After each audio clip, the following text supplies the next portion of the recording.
This week on SoapNet, it's Port Charles. Kevin could be destroying the life of an innocent young girl. My mom has brought Dr. Collins up on charges. I could lose my license. I didn't mean to get you in so much trouble. Nothing improper has occurred between us. He's a dangerous man. You're not going to help Kevin? What will Livvy do? Don't miss Port Charles. It's coming up next, right here on SoapNet.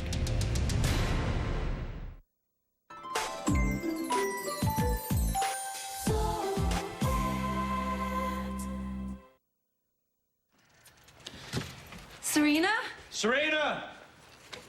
Hey, we're home! Well, maybe she's still with Grandpa, you know? Well, I guess it's just as well because, I gotta talk about a few things, Lucy. Like where we're gonna live. I can't think about that just yet. You know, all I can see is Serena's little face. Okay, so how are we gonna tell her that we're getting divorced? Would you relax? It's not time yet. I know, I'm too nervous to relax. I still can't believe I'm actually gonna meet my dad. Livvy, you look great. You don't have a thing to worry about. I know. It's just, maybe I should have been upfront with him. You know, told him who I was instead of giving him that stupid med student wanting an interview story. Run the risk of him shutting you down? He might not have agreed to meet with me. You're right. For all we know, he's the world's biggest jerk, and that's why he hasn't been around all these years. Of course, that still wouldn't explain why my mother told me he was dead. Or he didn't even know he had a daughter. Gosh, when is he gonna be here? Shouldn't be much longer. So, I will wish you the best of luck. Wait, what are you doing? I was giving you your privacy. You can't leave. I want you here.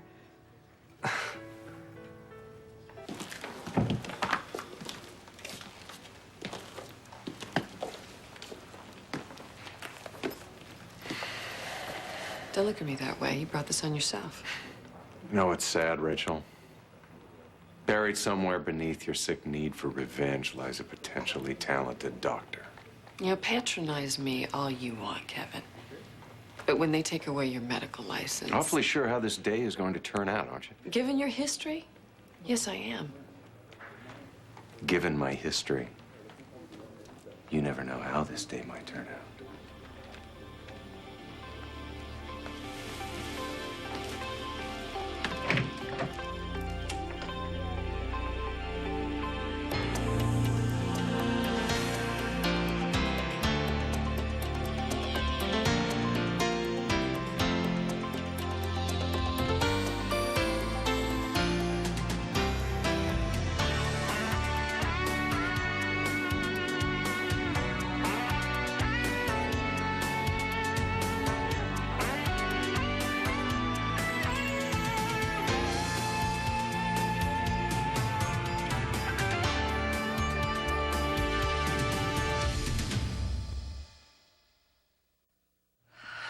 So, Lee's favorite part of all this, besides telling Serena? No part of this is good. But you can go first.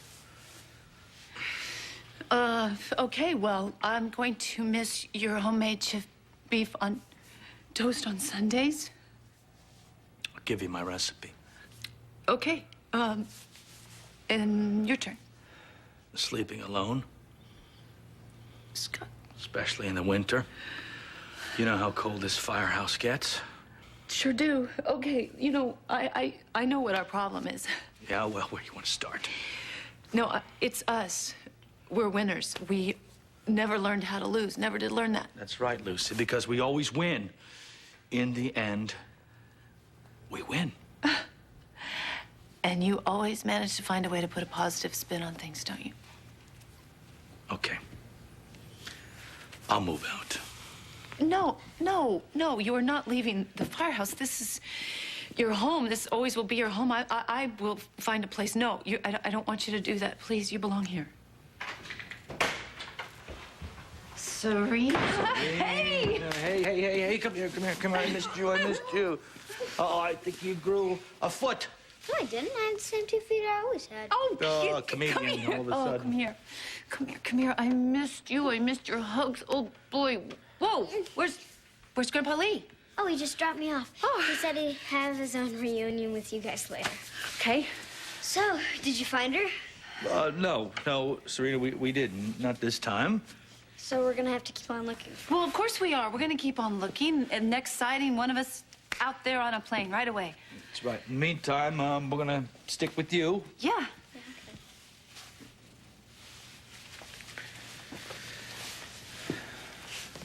Where's your bags, Lucy?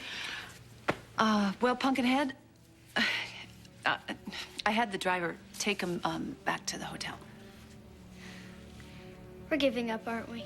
No, we're not giving up. We're gonna keep looking for Christina, and we're gonna find her. That's not what I mean. We're giving up on us. We're getting a divorce. Livvy, you're meeting your father for the first time. That's a pretty big deal for both of you. I know, Yeah, but you don't want, him to feel uncomfortable. You just got to absorb this news you're about to give him. Have a strange guy sitting here. Well, I guess so. Yeah, it's okay. All right then. Wait, Chris. Yeah. Thank you For what? for being so understanding and sensitive about all this. Yeah, well, I just hope maybe he can shed some light on the secrets your mother's been hiding from you. So where are you gonna be? I'll be in the bar. And don't worry. He's gonna love you. How could he not?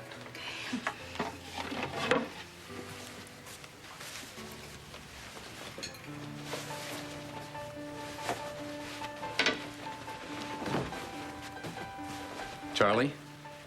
Charlie McMillan? Yes. Dr. Locke? Yes. Well, nice to meet you. Traffic was insane. I didn't think I was going to make it. So, have you ordered yet? I'm famished. You okay? What? I don't know. You just look a little surprised. Like, I don't know, like I should be even taller or something. No, it's not that at all. You suddenly seem so familiar. Oh, well, I've been told I have one of those faces. So, should we get on with the interview? Yeah, sure. Sorry. Correct me if I'm wrong, but I think you're the one supposed to be asking me questions. No. I mean, yes. I mean, I'm not here to interview you. And my name isn't Charlie McMillan. It's Livvy. Olivia, actually, Olivia Locke. I'm your daughter. No, I'm sorry. I am sorry. I think Look, I know this must be shocking to you. You probably didn't even know I existed, right? No, actually, that's not true. I do know who you are. You do?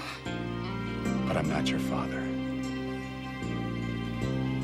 I'd like to start off by saying that I regret having to make charges against any colleague, but I feel as though I've been forced to. Not only is the integrity of our profession at stake, but also the well-being of a patient. Dr. Locke, would you tell us how you came to believe Dr. Collins acted improperly? Yes. I discovered that Dr. Collins was treating a very young woman, barely of age, alone in a hotel room. More often than not, very late at night. According to Dr. Collins, the patient, Charlotte McMillan, preferred that arrangement. Yes, according to Dr. Collins, but without her testimony, all we have is his word. And given the doctor's past history as a female predator, Wait a minute. I thought we were sticking to the matter at hand. We can't ignore your prior troubles in this area. Troubles that led to a previous suspension of your license. You're right. My license was suspended, and I don't deny that what I did then was wrong. But since it's been introduced, anyone who knows me now can tell you that those days are well behind me. I can tell them. I would never have reinstated Dr. Collins back to General Hospital if there had been any doubt as to his competence or his integrity. And as for Charlotte McMillan, nothing improper has occurred between us. Nothing. It is a doctor-patient relationship and nothing more. That's for the committee to decide upon a full hearing of the evidence. Evidence? There is no evidence. After which, we'll rule as to whether you keep your license or lose it permanently.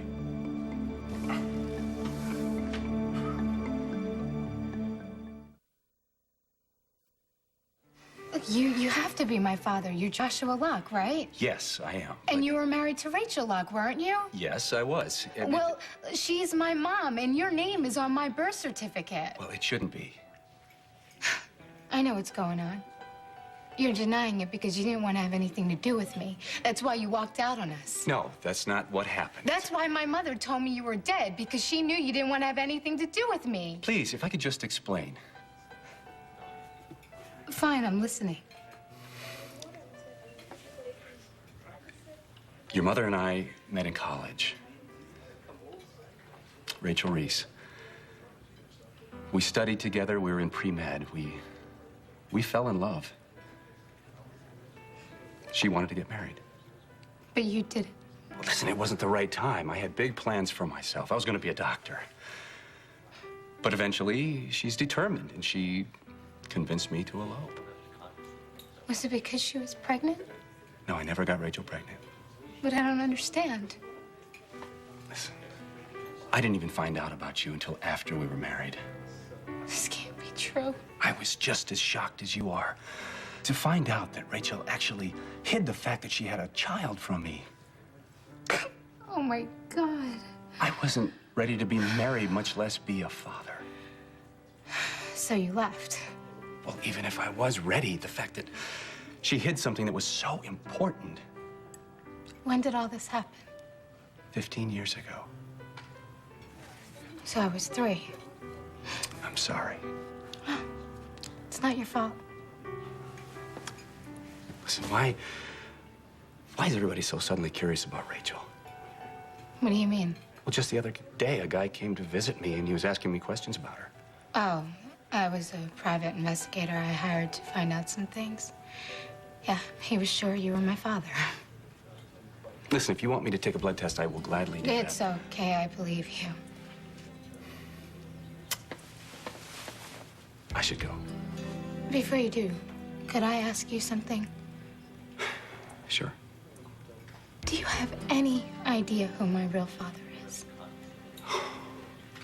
No, I'm sorry, I don't. But I will tell you one thing. Whoever he is, he's missing something very special. And you probably don't know why my mom made all this up either, right? The only thing I can tell you is that Rachel, at least the Rachel I knew, was a master at keeping secrets.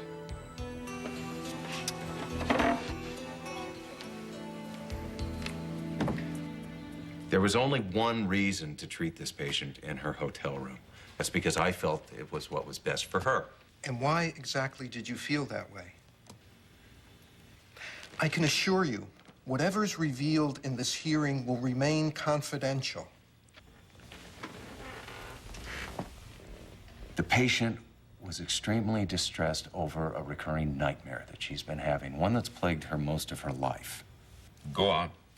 I believe the dreams are connected to her relationship with her family, over issues from the past that they refuse to discuss with her. Her mother, in particular, is extremely controlling and manipulative. So much so that Charlie has been forced to suppress all of her anger and denial to the point where it only feeds her deep insecurities. Dr. Collins, what does this have to do with your treating her in a hotel room? Because the patient had expressed, actually displayed, a deep fear of the traditional therapeutic process, almost phobic. I'm not sure why. We're still in the early stages. But she would call me after these paralyzing nightmares, emphasis on night, and I just didn't feel that take 2 aspirin and meet me at my office in the morning was an appropriate response. So I agreed to meet the patient where she felt most safe, which happens to be in a suite at the Port Charles Hotel, which also happens to be where she is living. Did you consult Dr. Baldwin as to whether or not it'd be wise to treat this young woman outside your office? Nothing improper was going on, so I didn't think it would be necessary. We only have Dr. Collins' word for that, since the patient has refused to step forward on his behalf. Dr. Collins, did you ask Charlie McMillan to speak on your behalf? Yes, but she declined. out of concern for her privacy. What about a notarized affidavit? She was willing to do that, but I felt the stress of getting her involved would be too much. Thank you, Dr. Collins. Now I'd like to hear from Dr. Baldwin. Ever since Dr. Collins has returned to his work at General Hospital, I have found him to be nothing less than a competent professional. But you'd agree he didn't exercise the best judgment in this particular case. Well, as he said, the patient was more comfortable in her own hotel room, yes. But in light of his history, don't you think he might have referred the girl at that point to a female therapist? Well, I suppose he might have. If he had come to you, would that have been your recommendation? Perhaps, but I do believe he acted only in the best interest of this young woman. Thank you, Dr. Baldwin. This hearing is adjourned. Dr. Collins will reconvene as soon as a decision's been reached.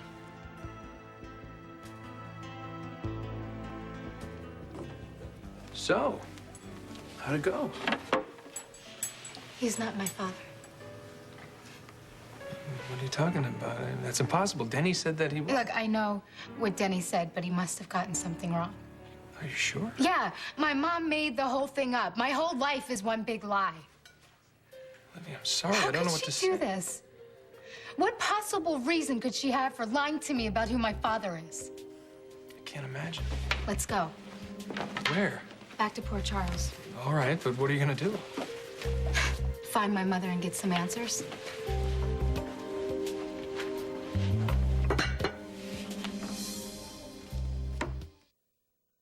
SoapNet, devoted to soaps and you. So, how's this gonna work? Where's everybody gonna live? Oh, well, we're still working that out. We haven't fixed that. But you know what? Listen, you need to know that your life isn't going to change. Nothing's going to disrupt your flow. You know, you got your bedroom here, and you're going to be right here in the firehouse. And then when I find a place, you'll be wherever I am, too, you know. If I try to be better, could we try it again? No, you see, you are the bestest girl in the whole world. You couldn't be any better. Serena, this has nothing to do with you, and I want you to know that, okay? But it all started when I yelled at you, Lucy. No. That has nothing to do with it, really, Sweet Pea. I promise. It started long before that. We just didn't see it. Guess what, Serena? If you run upstairs to your room, you're gonna find this present that I got you when we were in Paris. I don't think I really want a present. No, you're gonna like it. Oh, yeah, you'll like it. You'll really like it, and I promise I'm not going anywhere. I will stay right here until you come back down, okay? Okay.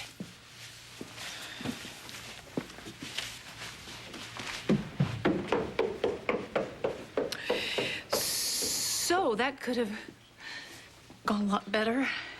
There's something I want to say to you. I sort of got that when you sent her upstairs for her present. Well,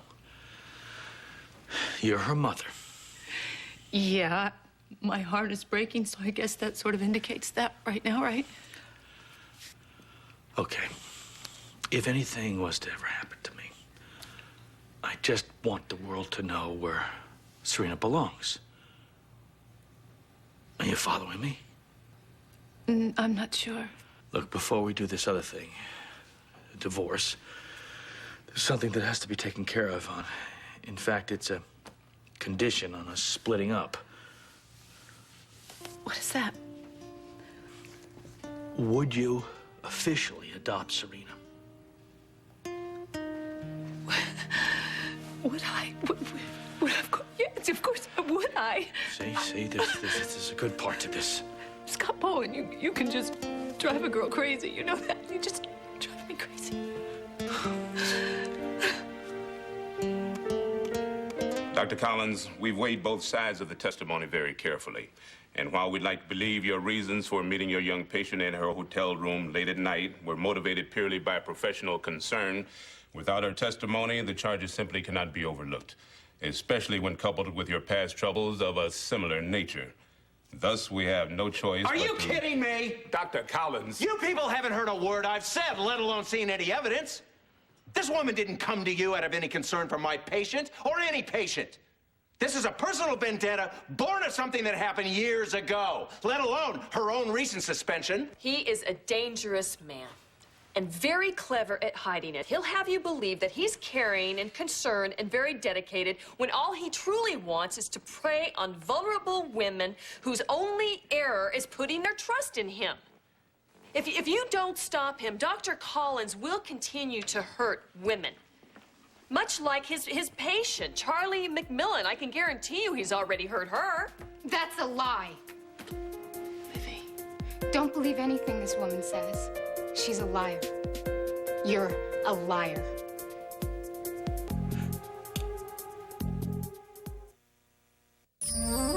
Stay tuned for scenes from the next Port Charles. Port Charles. Planning on doing a little fishing? My name isn't Charlie. It's really Livvy, Olivia Locke, and she's my mother.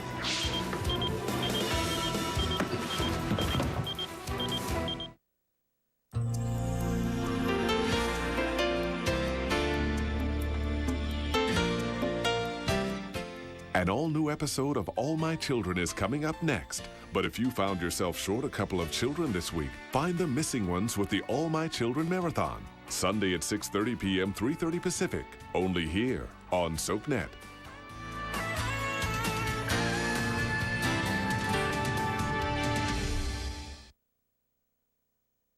You never know who you'll bump into on All My Children. Coming up next, followed by One Life to Live in General Hospital. From having